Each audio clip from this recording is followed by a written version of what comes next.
Hello friends, welcome back to my channel Best Education. Today we will talking about chapter second which is polynomial. तो इस session में हम अपनी exercise 2.1 complete करेंगे और मैं कोशिश करूँगी कि आपको जो ये एक्सरसाइज है वो अच्छे से क्लियर हो। तो यहाँ पे क्वेश्चन नंबर हमारा 1 है। इस एक्सरसाइज में हमारा एक ही क्वेश्चन है, उसके में 6 पार्ट गिवन है। The graph of y is equals to p x. यहाँ पे क्या है, y is equals to p x, यानी कि जो हमारा p वो पॉलिनोमियल है और जो हमारा x है वो क्या है, वेरिएबल है। आर गिवन, हमें पॉलिनोमियल गिवन है और हमें ग्राफ गिवन है। फॉर सम पॉलिनोमियल्स, कुछ पॉलिनोमियल्स के लिए पी एक्स, p हमारा पॉलिनोमियल है, मतलब p का मतलब यहाँ पे पॉलिनोमियल है और x का मतलब उसका जो पॉलिनोमियल है उसका वेरिएबल x है। Find the number of zeros of P x in each case. हमें क्या करना है, हमें नंबर ऑफ ज़ीरोज़ फाइंड करने हैं।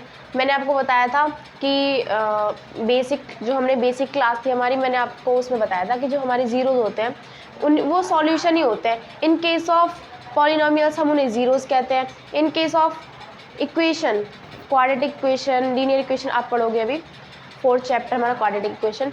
तो आप ना उसमें जो हमारे सॉल्यूशंस होते हैं ना उनको आप रूट्स कहोगे और यहाँ पे पॉलिनोमियल के केस में आप उन्हें क्या होगे, ज़ीरोज़ कहोगे। ठीक है, तो आपको यहाँ पे पॉलिनोमियल गिवन है, एक्स हमारा वेरिएबल है, हमें ज़ीरोज़ फाइंड करना है। तो आप पहले से भी पढ़ चुके, 9th क्लास में भी आपने पढ़ा होगा, 8th क्लास में भी पढ़ा होगा। ये हमारा एक्स एक्सिस होता है, ये हमारा वाई एक्सिस होता है। तो हमारा पॉलिनोमियल क्या है, हमें पॉलिनोमियल गिवन है और हमें ग्राफ में शो है और हमें हमारा वेरिएबल क्या है, एक्स है।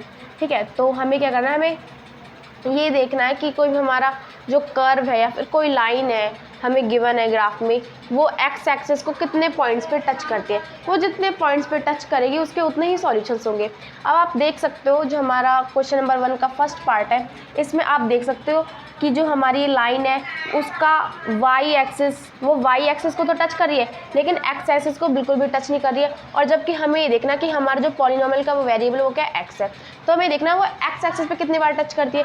तो यहाँ पे तो टच ही नहीं कर रही है, तो यहाँ पे हमारे सॉल्यूशंस क्या होंगे, ज़ीरोज़। यहाँ पे हमारे कितने सॉल्यूशंस होंगे, ज़ीरोज़ होंगे, ज़ीरो सॉल्यूशन होंगे। यहाँ पे हमारा एक भी सॉल्यूशन नहीं होगा क्योंकि जो हमारी लाइन है वो टच ही नहीं कर रही है एक्स एक्सिस को। तो हम यहाँ पे क्या लिखेंगे नीचे, as the curve does not touch at any point on x-axis, hence it has zero zeros या फिर इट हैज़ नो ज़ीरोज़, या बोल सकते हो आप, या फिर इट हैज़ ज़ीरो ज़ीरोज़ बोल सकते हो, या फिर इट हैज़ नो ज़ीरोज़ भी बोल सकते हो, कोई दिक्कत नहीं है, ज़ीरोज़। ठीक है, बात करते हैं नेक्स्ट पार्ट की। तो यहाँ पे आप देख सकते हो कि जो हमारा कर्व है वो टच कर रहा है एक्स एक्सिस को ओनली 1 पॉइंट पे। तो यहाँ पे हमारे एक ज़ीरो होगा, यहाँ पे हमारा एक ज़ीरो होगा। तो आप यहाँ पे यही डालोगे, स्टेटमेंट क्या डालोगे, एज द कर्व टच, आप टच डाल सकते हो, कट डाल सकते हो, इंटरसेक्ट डाल सकते हो, कुछ भी डाल सकते हो। Touch the x axis at 1 point, hence it has 1 zero. इसके कितने सॉल्यूशन हो जाएंगे, कितने ज़ीरो हो जाएंगे, 1 ज़ीरो हो जाएंगे। ठीक है, नेक्स्ट की बात करते हैं थर्ड पार्ट की। यहाँ पे आप देख सकते हो जो हमारा कर्व है वो 3 पॉइंट्स पे टच करता है हमारी एक्स एक्सिस को। तो इसके कितने सॉल्यूशंस होंगे, कितने ज़ीरोज़ होंगे, 3 होंगे। तो हम यहाँ पे वही लिखेंगे, as the curve touch x axis at 3 points,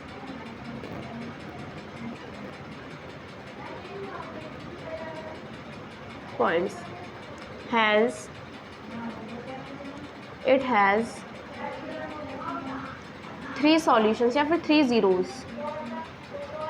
zeros ही डालना ज़्यादा अच्छा रहेगा। सॉल्यूशंस मैंने बताया ना आपको कि पॉलिनोमियल्स के केस में सॉल्यूशंस को ज़ीरोज़ ही कहते हैं। तो और अब देखो यहाँ पे डाउट बहुत से बच्चों का एग्ज़ाम में थोड़ा घुमा के भी आ जाता है क्वेश्चन, तो यहाँ पे कुछ ज़्यादा चेंज नहीं होगा। यहाँ पे आपको पॉलिनोमियल एक्स का वेरिएबल दे रखा है, वहाँ पे क्या होगा, आपको वाई का वेरिएबल पूछ लेगा वो। तो आपको ये देखना होगा कि आपका कोई लाइन गिवन है या फिर कोई कर्व गिवन है, तो वो वाई एक्सिस को कितने पॉइंट्स पे टच कर रहा है, वो जितने पॉइंट पे वाई एक्सिस को टच करेगा उसके इतने ही जीरोज होंगे। बस डिफरेंस यहाँ पे वेरिएबल का है, एक्स और वाई। यहाँ पे वेरिएबल एक्स है तो हमने एक्स पे देखा था, एक्स एक्सिस वाई एक्सिस आपको पता होगा आई होप। और अगर आपको वो बोलता है वाई वेरिएबल के लिए तो आप वाई एक्सिस को देखोगे, है ना। बात करते हैं नेक्स्ट पार्ट की।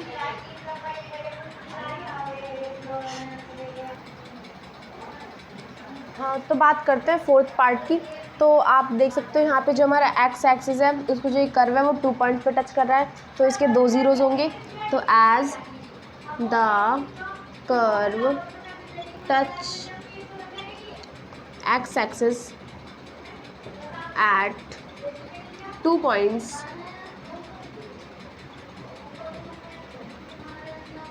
hence it has 2 zeros। इसके कितने ज़ीरोज़ होंगे, इसके 2 ज़ीरोज़ होंगे।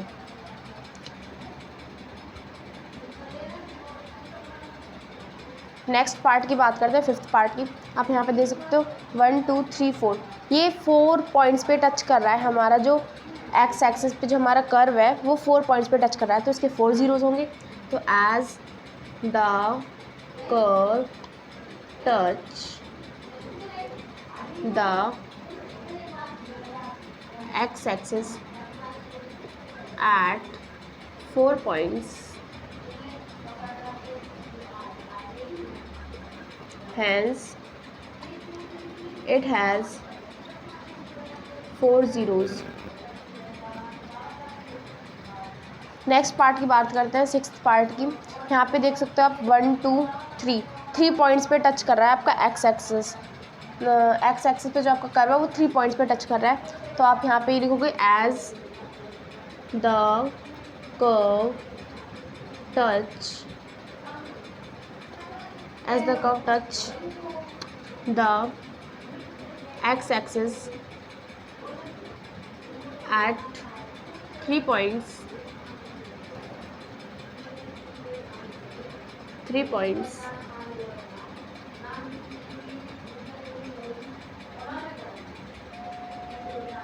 hence it has 3 solutions या 3 zeros।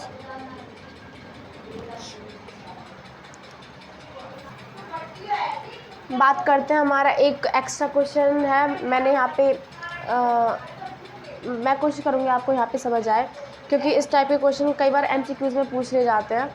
ये एनसीईआरटी से बाहर है क्वेश्चन, एनसीईआरटी में नहीं है ये क्वेश्चन।